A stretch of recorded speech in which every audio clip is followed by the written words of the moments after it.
নির্বাচনী প্রচারণার অষ্টম দিনে ঢাকার বিভিন্ন আসনে ব্যস্ত সময় পার করেন দলীয় ও স্বতন্ত্র প্রার্থীরা। এ সময় ভোটারদের দুয়ারে গিয়ে নানা প্রতিশ্রুতি দেন তারা। এদিন ঢাকা ১১ আসনের বিএনপি প্রার্থী গ্যাস সংকট দূরসহ সন্ত্রাস চাঁদাবাজি নিরসনের প্রতিশ্রুতি দেন। এছাড়া নির্বাচিত হলে কর্মসংস্থানও বাড়ানোর আশ্বাস দেন তিনি। গ্যাস নেই, মানুষ খুবই সাফার করছে, এটা আমরা অ্যাড্রেস করবো। আর মাদক সন্ত্রাস চাঁদা মুক্ত একটা ঢাকা ১১ আসন আমি বানাবো। কিভাবে বানাবো এটা মানুষের কাছে আমি এক্সপ্লেন করেছি।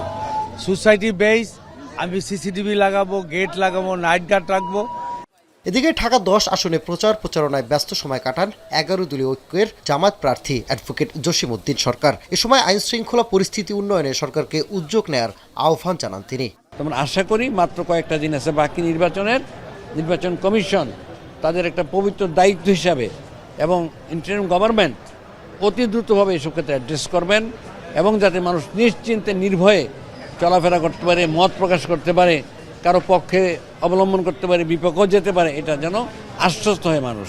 ঢাকা ৮ আসনে নির্বাচনী মতবিনিময় সভায় অংশ নিয়ে বিএনপি প্রার্থী মির্জা আব্বাস অভিযোগ করেন নির্বাচন নিয়ে ইঞ্জিনিয়ারিং এর ষড়যন্ত্র হচ্ছে, এমনকি বিএনপিকে নিয়ে দেশ ও বিদেশে মিথ্যাচার করছে বলেও অভিযোগ তার।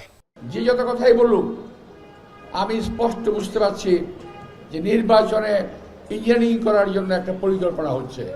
আর এখন ওরা বলছে নির্বাচন গণনার ফলাফল ২-৩ দিন লাগতে পারে।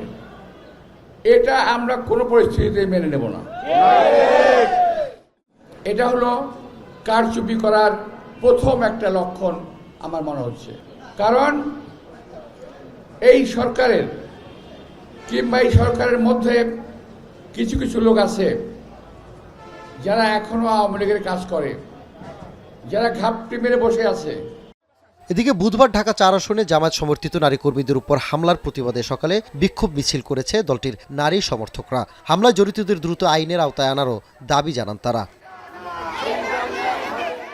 এছাড়া ঢাকা ১৯ আসনে সাভার আশুলিয়াতে প্রচারে ব্যস্ত সময় কাটান বিভিন্ন দলের প্রার্থীরা। এ সময় ভোটারদের নানা প্রতিশ্রুতি দেন তারা। সানিম মৃধা, এখন, ঢাকা। ৭২ ঘন্টা ময়েশ্চার লক সমৃদ্ধ লিলি বডি ওয়াশ। শিয়া বাটারের গুডনেস স্কিন রিপেয়ার করে রাখে সফট ও গ্লোয়িং।